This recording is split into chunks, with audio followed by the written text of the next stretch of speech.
నాకు తెలిసి నువ్వు ఇప్పటికే ఎన్నో మోటివేషనల్ వీడియోస్ యూట్యూబ్ లో అయినా ఇన్స్టాగ్రామ్ లో అయినా చూసుంటావు. బట్ వాళ్ళు చెప్పినవన్నీ పాటించలేకపోతున్నానేంటి అని కొన్ని వందల సార్లు నీకు అనిపించుంటుంది. అనిపించిందా లేదా? పోనీ ఆ ఇన్స్పిరేషన్ వీడియోస్ గురించి వదిలే, నీకే పర్సనల్ గా చాలా విషయాలు తెలుసు. ఫర్ ఎగ్జాంపుల్, కష్టపడాలనే విషయం నీకు తెలుసు.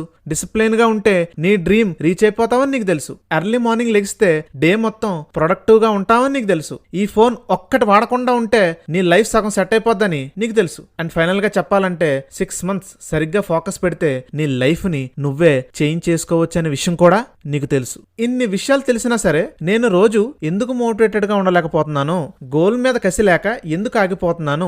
ఇదే కదా నీకున్న అతిపెద్ద క్వశ్చన్. నేను ఒకటే చెప్తున్నా, ఈ వీడియో అయ్యేలోపు ఇంకెప్పటికీ ఈ క్వశ్చన్ నిన్ను నువ్వు అడగవు, నాది ప్రామిస్. సో మరి ఇన్ని తెలిసినా నీకు నీ లోపల నుండి ఆ మోటివేషన్ రావట్లేదంటే దానికి ఒకటే రీజన్. అదేంటంటే నీ డ్రీమ్ పట్ల నీకు బర్నింగ్ డిజైర్ లేకపోవడం. ఎందుకంత కాన్ఫిడెంట్ గా చెప్తున్నానంటే ఒకసారి టేబుల్ చూడు. UCLA self continuity study, Yale goal research, Harvard business review studies ఏం చెప్తున్నాయంటే నీకంటూ ఒక పర్పస్ లేకపోతే నువ్వు నీ డ్రీమ్ రీచ్ అవ్వకుండా ఫెయిల్ అవ్వడానికి 90% ఛాన్స్ ఉంది. ఒకవేళ నీకు బర్నింగ్ డిజైర్ లేకపోతే నువ్వు ఫెయిల్ అవ్వడానికి 80% ఛాన్స్ ఉంది. డిస్ట్రాక్షన్స్ వల్ల 75% నువ్వు ఫెయిల్ అయిపోవడానికి ఛాన్స్ ఉంది. దీన్ని బట్టి ఒకటి అర్థమైంది, అదేంటంటే డిస్ట్రాక్షన్సే మెయిన్ గా నిన్ను నాశనం చేయట్లేదు. ఎందుకంటే వన్స్ ఈ 2 విషయాల్లో నువ్వు పర్ఫెక్ట్ అయిపోతే నీ మీద డిస్ట్రాక్షన్స్ తాలూకు ఎఫెక్ట్ తగ్గిపోతుంది. అండ్ ఇంకా హ్యాబిట్ సిస్టమ్స్ లేకపోతే 70%, వీక్ ఎన్వైరన్మెంట్ వల్ల 60%, ప్లానింగ్ లేకపోతే 50% నువ్వు ఫెయిల్ అయ్యే ఛాన్స్ ఉంది. సో నీకంటూ పర్పస్ లేకపోతే నువ్వు 90% ఫెయిల్ అయిపోతావని నాకు ముందే తెలిసి నేను నా ఫస్ట్ వీడియో పర్పస్ ని ఎలా ఫైండ్ అవుట్ చేయాలి, డ్రీమ్ ని ఎలా ఫిక్స్ చేసుకోవాలన్న దాని మీద వీడియో చేశా. వీడియో లెంత్ 44 minutes అని ఎక్కువగా ఉందని ఇగ్నోర్ చేయకు. ఆ వీడియోయే నీ లైఫ్ కి ఫౌండేషన్ లాంటిది. నెక్స్ట్, నీకంటూ బర్నింగ్ డిజైర్ లేకపోతే 80% ఫెయిల్ అయ్యే ఛాన్స్ ఉంది కదా. అందుకే ఈ సెకండ్ వీడియోలో బర్నింగ్ డిజైర్ అంటే ఏంటి, నీలో ఎక్కడ పుడుతుంది, ఎప్పుడు ఆ బర్నింగ్ డిజైర్ నీకు వస్తుంది, ఎలా నీ బ్రెయిన్ లో నీ డ్రీమ్ ఒక అన్స్టాపబుల్ అబ్సెషన్ కింద మారుతుందో ఆ సిస్టమ్ ని చాలా ఈజీగా, క్లియర్ గా అండ్ ఇన్ డెప్త్ గా చెప్తాను. సో డెఫినేషన్ రూపంలో కాకుండా ఫస్ట్ అసలు బర్నింగ్ డిజైర్ అంటే ఏంటో ఒక స్మాల్ రియల్ స్టోరీ రూపంలో చెప్తాను. ఈజీగా మైండ్లోకి ఎక్కిస్తుంది. 1519 సంవత్సరంలో ఒక స్పానిష్ రూలర్ క్యూబా నుండి 11 పడవలతో 600 మంది సైన్యంతో మెక్సికో దేశానికి బయలుదేరాడు. అతని గోల్ ఏంటి? మెక్సికో దేశాన్ని పాలిస్తున్న అజ్టెక్ అనే ఎంపైర్ ని అండ్ అక్కడున్న ఖజానాని తన సొంతం చేసుకోవడం.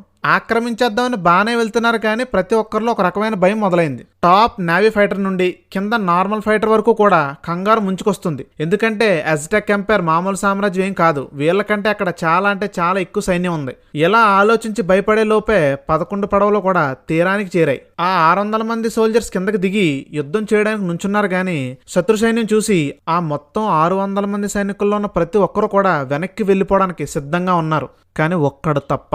అతనే ఆ స్పానిష్ రూలర్ హెర్నాన్ కోర్టెస్. అప్పుడే ఆ హెర్నాన్ కోర్టెస్ చరిత్రలో నిలిచిపోయేలాగా ఎవరు ఊహించని నిర్ణయం ఒకటి తీసుకున్నాడు. అదేంటంటే, సోల్జర్స్ మన పడవలన్నిటినీ తగలబెట్టేయండి అని ఇలాగా అతను ఒక ఆర్డర్ వేశాడు. ఆ షిప్స్ అన్ని ఇప్పుడు కాలిపోతున్నాయి. సైన్యానికి మాత్రం ఒకటి అర్థమైంది, వెనక్కి వెళ్లే దారి లేదు. ఇక్కడ నుండి బ్రతికి బయటపడాలంటే మనం ఈ యుద్ధాన్ని గెలిచి తీరాలని ఒక బ్రేక్ చేయలేని స్ట్రాంగ్ కమిట్మెంట్ ఎవడికి వాడే తీసుకున్నాడు. ఎప్పుడైతే ఇటువంటి ఆలోచనకు వచ్చేసారో ప్రతి సైనికుడు కూడా ప్రాణం పెట్టి మరీ యుద్ధం చేశారు. నువ్వే చెప్పు, వాళ్ళు నెగ్గేసి ఉంటారా? చరిత్ర ఏం చెప్తుందంటే వాళ్ళు ఆ మైటీ అజ్టెక్ ఎంపైర్ని ఓడించారని, ఇంపాసిబుల్ అన్నదాన్ని పాసిబుల్ చేసి చూపించారు. నా డ్రీమ్ని నేను సాధించాలి, ఈసారి చావో రేవో తేలిపోవాలని నీ డ్రీమ్ గురించి నువ్వు డైలీ కసితో రగిలిపోతుంటే దాన్నే బర్నింగ్ డిజైర్ అంటారు. ఎప్పుడైతే నువ్వు ఇంత ఇంటెన్స్గా నీ డ్రీమ్ కోసం ప్రయత్నిస్తావో నిన్ను ఏది ఆపుతుంది? ఏది ఆపగలతో చెప్పు? ఆ బర్నింగ్ డిజైరే నిన్ను ఎర్లీ మార్నింగ్ నిద్ర లేపుతుంది. ఆ బర్నింగ్ డిజైరే ఫోన్ ని ఎక్కువగా వాడనకుండా చేస్తుంది. ఆ బర్నింగ్ డిజైరే డైలీ నువ్వు అనుకున్న టైంకి నిన్ను స్టడీ టేబుల్ దగ్గరికి ఆర్ వర్క్ టేబుల్ దగ్గరికి తీసుకొస్తుంది. మళ్ళీ చెప్తున్నా, ఫోన్ అడిక్షన్ ఎలా పోతుందో నెక్స్ట్ వచ్చే 4th వీడియోలో నేను ఎక్స్ప్లెయిన్ చేస్తాను. బట్ నీ ఫోన్ అడిక్షన్ కి మెయిన్ రూట్ ప్రాబ్లం ఏంటో తెలుసా? ఈ బర్నింగ్ డిజైర్ లేకపోవడమే. సింపుల్ గా చెప్పాలంటే ఈ burning desire concept Dolo tablet లాంటిది. మలేరియా వస్తే మలేరియా టాబ్లెట్స్ తో పాటు డోలో వేసుకోవాలి. టైఫాయిడ్ వస్తే టైఫాయిడ్ టాబ్లెట్స్ తో పాటు డోలో వేసుకోవాలి. సో డోలో టాబ్లెట్ అనేది ప్రతి డిసీజ్ కి ఎలా హెల్ప్ అవుతుందో సేమ్ అలాగే ఈ ఇయర్ అయ్యేలోపు నేను ఎక్స్ప్లెయిన్ చేసే 48 ప్రాబ్లమ్స్ కి one and only root cause problem ఏంటంటే నీ డ్రీమ్ పట్ల నీకు బర్నింగ్ డిజైర్ లేకపోవడమే. ఇదొక్కటే డెవలప్ చేయగలిగితే నువ్వు ఇంకా ఇన్స్పిరేషన్ కోసం చూడవు. నువ్వు కష్టపడడం చూసి నీ చుట్టూ ఉన్న వాళ్ళు నిన్ను చూసి ఇన్స్పైర్ అవుతారు. కాబట్టి this is the most important topic of our entire 6 months motivation series. Okay, మరి నీ డ్రీమ్ పట్ల ఆ బర్నింగ్ డిజైర్ ఎలా పుడుతుంది? బట్ అది చెప్పాలంటే ముందు నీతో ఒక interesting neuro science topic discuss చేయాలి. ఇది గానీ నువ్వు ఫోకస్డ్ గా విని అర్థం చేసుకుంటే నేను నెక్స్ట్ పార్ట్ లో చెప్పే 30 days బ్లూ ప్రింట్ మీద నీకొక నమ్మకం వస్తుంది. అప్పుడు ఆటోమేటిక్ గా నువ్వు ఆ బ్లూ ప్రింట్ ని ఖచ్చితంగా అప్లై చేస్తావు. అప్పుడు నీలో బర్నింగ్ డిజైర్ డెవలప్ అయ్యి నీ ప్యాషన్ అబ్సెషన్ గా మారుతుంది. నేను ఇప్పుడు చెప్పబోయేది కూడా చాలా ఈజీగా అర్థమైపోతుంది. So let's discuss the neuro science of burning desire. నువ్వు చిన్నప్పటి నుండి చూసే ఉంటావు, ఇదే హ్యూమన్ బ్రెయిన్. నీ బ్రెయిన్ లో 3 different and fundamental mind works ఉంటాయి. ఈ 3 మైండ్ వర్క్స్ కూడా బ్రెయిన్ లో ఉండే పార్ట్స్ కాదు. ఇదిగో బ్రెయిన్ లో ఉండే పార్ట్స్ అంటే ఇవి. మరి ఈ 3 మైండ్ వర్క్స్ ఏంటంటే నీ మైండ్ వర్క్ చేసే ప్రాసెస్ బట్టి అండ్ నీ మైండ్ పనిచేసే విధానం బట్టి మైండ్ ని 3 types గా డివైడ్ చేశారు అంతే. అవి ఏంటంటే conscious mind, sub conscious mind, unconscious mind. ఈ 2 conscious mind and subconscious mind present మనకి ఇంపార్టెంట్. ఈ 2 మైండ్ వర్క్స్ గురించి నేను ఎందుకు నేర్చుకోవాలని నువ్వు అంటే, నీ డ్రీమ్ అసలు ఎక్కడ పుడుతుందంటే ఈ కాన్షియస్ మైండ్ లో పుడుతుంది. బట్ నీ డ్రీమ్ కాన్షియస్ మైండ్ లో పుట్టినా ఆ డ్రీమ్ బర్నింగ్ డిజైర్ గా మారేది మాత్రం ఈ సబ్ కాన్షియస్ మైండ్ లోనే. అందుకే వీటి మీద నీకు నాలెడ్జ్ ఉండాలి. ఫస్ట్ ఈ conscious mind and subconscious mind గురించి సింపుల్ గా తెలుసుకుందాం. కాన్షియస్ మైండ్ అంటే సి మైండ్ అని, సబ్ కాన్షియస్ మైండ్ అంటే ఎస్ మైండ్ అని అనుకుందాం, కొంచెం ఈజీగా ఉంటుంది. C mind. కాన్షియస్ మైండ్ అంటే సింపుల్ గా నీ ఆలోచనలు, నీ థాట్స్. ఆ థాట్స్ ఏవైనా కావచ్చు, నీ పర్సనల్ డిజైర్స్ కావచ్చు, నువ్వు లైఫ్ లో ఏం చేద్దామని అనుకుంటున్నావో అవి కావచ్చు. ఒకవేళ డ్రీమ్ పెట్టుకోవడం, బిజినెస్ స్టార్ట్ చేయాలనుకోవడం, ఏదైనా ఫుడ్ తినాలనిపించినా అండ్ ఏ థాట్ అయినా ఏదైనా సరే ముందు నీ సి మైండ్ లో నుంచే మొదలవుతుంది. అంతెందుకు, ఫర్ ఎగ్జాంపుల్ ఈ వీడియో వింటూ నేను చెప్పే కాన్సెప్ట్స్ అన్ని నీ కాన్షియస్ మైండ్ లోనే నువ్వు ప్రెజెంట్ ప్రాసెస్ చేసుకుంటున్నావు. సింపుల్ గా చెప్పాలంటే ప్రెజెంట్ నీ ఆలోచనలన్నీ సి మైండ్ లోనే ఉంటాయి. సో కాన్షియస్ మైండ్ అంటే నీ థాట్స్ అని చెప్పాను కదా, ఇక్కడే చిన్న ట్విస్ట్ ఉంది. సి మైండ్ అంటే జస్ట్ నీ థాట్స్ అండ్ నువ్వు లాజికల్ గా థింక్ చేయడం మాత్రమే కాదు, ఆ వచ్చిన థాట్స్ ని యూస్ చేసుకుని నువ్వేం చేయాలో డిసైడ్ అవడం కూడా. ఫర్ ఎగ్జాంపుల్ కుకింగ్ నేర్చుకుందామని డిసైడ్ అయినా, మూవీ చూద్దామని డిసైడ్ అయినా, బుక్స్ చదువుదామని డిసైడ్ అయినా, డ్రీమ్ కోసం వర్క్ చేద్దామని డిసైడ్ అయినా, ఈ ప్రతి డెసిషన్స్ అన్ని కూడా నువ్వు ఈ సి మైండ్ లోనే తీసుకుంటావు. సో కాన్షియస్ మైండ్ లో థాట్స్ అంటే లాజికల్ థింకింగ్ అండ్ నువ్వు చేసే డెసిషన్ మేకింగ్ అనమాట. మొత్తం నీ బ్రెయిన్ లో టోటల్ గా జరిగే థింకింగ్ 100% అయితే నీ కాన్షియస్ మైండ్ లో జరిగే థింకింగ్ జస్ట్ 5% మాత్రమే. And at the same time నీ బ్రెయిన్ మొత్తంలో ఫైనల్ గా డెసిషన్ మేకింగ్ చేసేది మాత్రం ఈ కాన్షియస్ మైండే. నువ్వు ఈ వీడియో చూడాలని డిసైడ్ అయ్యావు, ఆ డెసిషన్ నువ్వు ఈ సి మైండ్ తోనే తీసుకుంటావు. సింపుల్ గా గుర్తుపెట్టుకోండి, కాన్షియస్ మైండ్ అంటే 5% thinking plus 100% decision making. So ఈ కాన్షియస్ మైండ్ అనేది టిప్ ఆఫ్ ద ఐస్బర్గ్ అనమాట. బట్ ఈ సి మైండ్ తో ఒక సమస్య ఉంది. అదేంటంటే నీ సి మైండ్ వెంటనే చేంజ్ అయిపోతుంది. ఫర్ ఎగ్జాంపుల్ నువ్వు జాబ్ చేసుకుంటూ ఉంటావు, ఆ వర్క్ చేస్తున్నప్పుడు సడన్ గా ఎవరో ఒక బిజినెస్ మ్యాన్ చూసావు, అప్పుడు వెంటనే ఆ బిజినెస్ మ్యాన్ చూసి నీకు కూడా బిజినెస్ పెట్టాలని అనుకుంటావు. బట్ నెక్స్ట్ డే ఆ బిజినెస్ మ్యాన్ థాట్ వదిలేసి నేను చేసే జాబ్ కంటే గవర్నమెంట్ జాబ్ బెటర్ అనుకుంటావు. ఆ నెక్స్ట్ డే ఆ గవర్నమెంట్ జాబ్ థాట్ వదిలేసి ఇప్పుడు నేను పనిచేసే కంపెనీలో కాకుండా వేరే కంపెనీకి పోతే బెటర్ శాలరీ వస్తుంది అనుకుంటావు. ఆ నెక్స్ట్ డే ఏమో మా కంపెనీ కంటే వేరే కంపెనీ ఇంకా దారుణం, బాబాయ్ వద్దులే అని అనుకుంటావు. చూసావా? సో ఇలాగే రోజుకొకలాగా నీ సి మైండ్ లో ఉండే థాట్స్ ఎప్పటికప్పుడే మారిపోవడమో మర్చిపోవడమో జరుగుతుంది. ఇంకా డీప్ గా అర్థం కావడానికి ఇంకో ఎగ్జాంపుల్ చెప్తాను విను. నీకు చదువుకోవాలనే థాట్ వచ్చింది, ఆర్ ఏదో ఒక వర్క్ చేసుకోవాలని డిసైడ్ అయ్యావు. అలాగా ఒక ½ an hour వర్క్ చేసావు, 5 minutes బ్రేక్ అని చెప్పి అలా ఫోన్ ఓపెన్ చేస్తావు. అలా ఇన్స్టాలో ఒక మోటివేషనల్ రీల్ చూస్తావు, ఒక థాట్ వచ్చింది. And next second motivational reel చూస్తావు, ఇంకో మంచి థాట్ వచ్చింది. బట్ ముందు ఫస్ట్ రీల్ లో వచ్చిన థాట్ ని నీకు తెలియకుండానే వదిలేస్తావు. మళ్ళీ వేరే రీల్, వేరే థాట్. మొత్తానికి ఇలాగా 1 hour ఇన్స్టాలో ఉండి మంచి మోటివేషన్ సంపాదించుకుని ఫోన్ క్లోజ్ చేశాక ఎంతకీ నీకు ఇప్పుడు ఇంకా చదవాలని ఉండదు. పోనీ నీ మార్నింగ్ వర్క్ సెషన్ ఇలా ఫోన్తో గడిచిపోయింది అనుకుందాం, మళ్ళీ evening or afternoon work start చేస్తావు కదా, మళ్ళీ ఫోన్ ఓపెన్ చేయాలనిపిస్తుంది. ఇలాగా నువ్వు ఎన్నిసార్లు వర్క్ మొదలుపెట్టినా ఏదో ఒక డిస్ట్రాక్షన్ వైపే వెళ్తావు కానీ వర్క్ మీద మాత్రం ఫుల్ ఫోకస్ చేయలేకపోతున్నావు. ఎందుకంటే నీ డ్రీమ్ ఇంకా సి మైండ్ లోనే ఉండిపోయింది కాబట్టి. సో సి మైండ్లో ఉన్న థాట్స్ని వేరే థాట్స్ ఎప్పటికప్పుడే రీప్లేస్ చేస్తాయని నేను ఆల్రెడీ చెప్పాను కదా. సో నీ డ్రీమ్ ఇంకా కాన్షియస్ మైండ్లోనే ఉండిపోయింది కాబట్టి నీ డ్రీమ్ అనే థాట్ని ఇంకో డిస్ట్రాక్షన్ అనే థాట్ రీప్లేస్ చేసేస్తుంది. దానివల్లే నువ్వు ఈజీగా ప్రతిదానికి డిస్ట్రాక్ట్ అయిపోతున్నావు. సో అందుకే అర్జెంటుగా నీ డ్రీమ్ బర్నింగ్ డిజైర్గా మారాలంటే నీ డ్రీమ్ని నువ్వు కాన్షియస్ మైండ్ నుండి సబ్ కాన్షియస్ మైండ్లోకి తీసుకుని వెళ్ళిపోవాలి. సో నెక్స్ట్ సబ్ కాన్షియస్ మైండ్ని సింపుల్గా తెలుసుకుందాం. నువ్వు సైకిల్ తొక్కడం నేర్చుకున్న కొత్తలో సైకిల్ తొక్కడానికి ఎన్ని రోజులు నేర్చుకుని ఉంటావు? సైకిల్ తొక్కుదాం అనే థాట్ అండ్ డెసిషన్ ఫస్ట్ నీ కాన్షియస్ మైండ్లో ఉంటుంది. అలాగే సైకిల్ డైలీ తొక్కగా ఆ సైకిల్ తొక్కడం ఇంకా నీకు స్కిల్గా మారిపోతుంది. అండ్ అలా స్కిల్గా మారిపోగానే నీ సబ్ కాన్షియస్ మైండ్లో ఆ సైక్లింగ్ అనేది స్కిల్గా స్టోర్ అయిపోతుంది. అండ్ సైకిల్ తొక్కడం ఇంకా నువ్వు ఎప్పటికీ మర్చిపోవు. ఎందుకంటే ఆ సైకిల్ తొక్కడం అనేది కాన్షియస్ మైండ్ నుండి సబ్ కాన్షియస్ మైండ్లోకి వెళ్ళిపోయింది. సో చూసావా, నీ సి మైండ్లో డైలీ అలా పని చేయడం ద్వారా ఆ పని ఎలా నీ ఎస్ మైండ్లోకి స్టోర్ అవుతుందో. సో డైలీ ఏదైనా వర్క్ చేస్తే ఆ డైలీ చేసిన ఇన్ఫర్మేషన్ అనేది కాన్షియస్ మైండ్ నుండి సబ్ కాన్షియస్ మైండ్కి ఆల్మోస్ట్ పర్మనెంట్గా ట్రాన్స్ఫర్ అవుతుంది. వన్స్ నీ ఎస్ మైండ్లో ఏదైనా వెళ్ళిందంటే నీ ఎస్ మైండ్లో నుండి అది అంత ఈజీగా పోదు. దానికి మెయిన్ రీజన్ ఏంటంటే నీ కాన్షియస్ మైండ్ లాగా సబ్ కాన్షియస్ మైండ్ అంత ఈజీగా చేంజ్ అవ్వదు. నీకున్న ప్రతి హ్యాబిట్ కూడా ఎస్ మైండ్లోనే ఉంటుంది.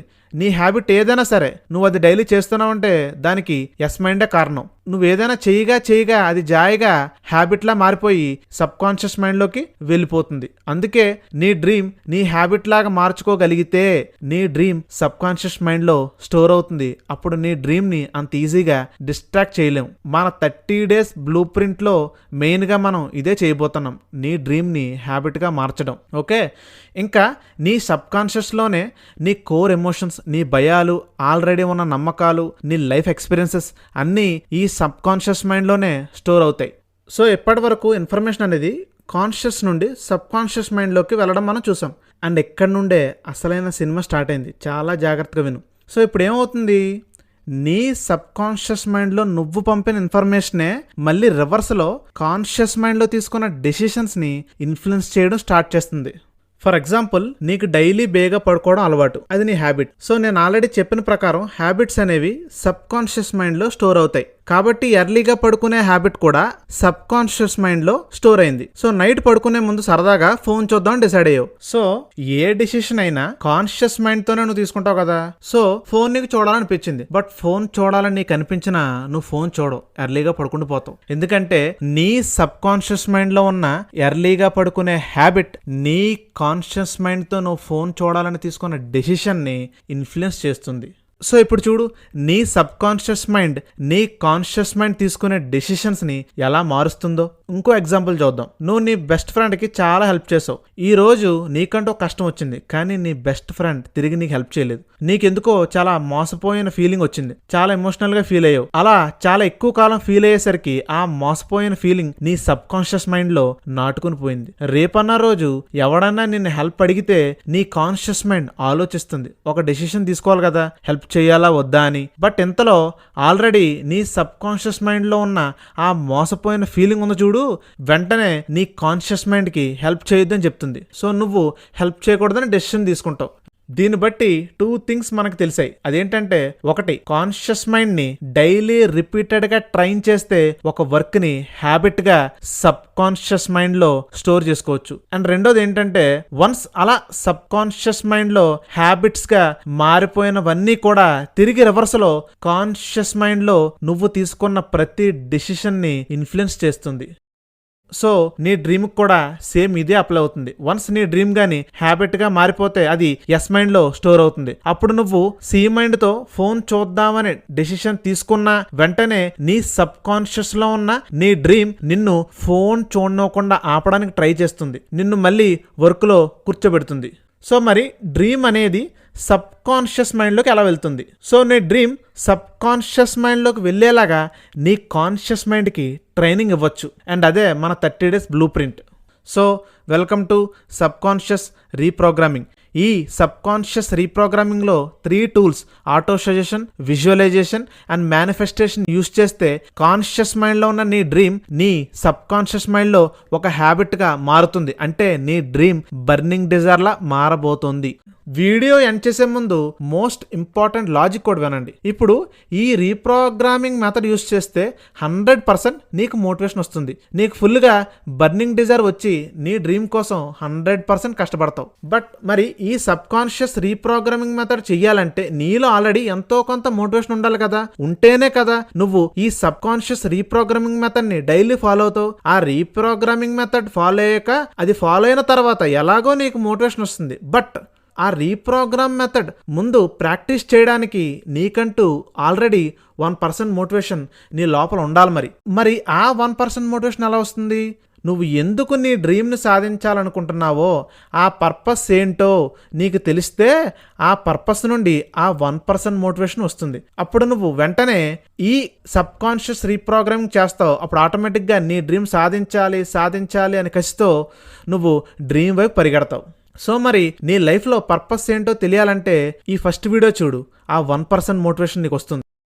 నెక్స్ట్ 6 monthsలో నువ్వు నీ బెస్ట్ వర్షన్లా మారడానికి నీకు అడ్డుగా ఉన్న 48 ప్రాబ్లమ్స్కి 48 సొల్యూషన్స్ ఇస్తానన్న లైఫ్ చేంజింగ్ ప్లాన్లో ఇదిగో సెకండ్ ప్రాబ్లం బర్నింగ్ డిజైర్ గురించి డిస్కస్ చేశాను. యాక్చువల్గా నిజం చెప్పాలంటే నీకు 20% సొల్యూషన్ మాత్రమే ఇచ్చాను. అంటే బర్నింగ్ డిజైర్ అంటే ఏంటి అండ్ ఎందుకు నీకు బర్నింగ్ డిజైర్ రావట్లేదో ఈ పార్ట్ 1 వీడియోలో జస్ట్ కాన్సెప్ట్ మాత్రమే నేను నీకు ఎక్స్ప్లెయిన్ చేశాను. అండ్ నెక్స్ట్ పార్ట్ 2లో నీ కోసం నేను సైంటిఫిక్గా 30 days బ్లూ ప్రింట్ క్రియేట్ చేశా. అండ్ ఆ బ్లూ ప్రింట్ లో ఏముంటుందంటే నువ్వు ఈ సబ్ కాన్షియస్ రీప్రోగ్రామింగ్ అంటే auto suggestion, visualisation, manifestations tools ని ఎగ్జాక్ట్ గా 100% యూస్ చేసుకునేలాగా నీ మైండ్ సెట్ తగ్గట్లు క్రియేట్ చేశాను. అండ్ ఆ వీడియో అంతా బ్లూ ప్రింట్ ని ఎలా యూస్ చేసుకోవాలని మాత్రమే ఉంటుంది. అండ్ హానెస్ట్ గా చెప్తున్నా, నాకు తెలిసి నీ లైఫ్ ని మార్చేస్తుంది ఈ part 1 and part 2. So next part is very very important part, application part.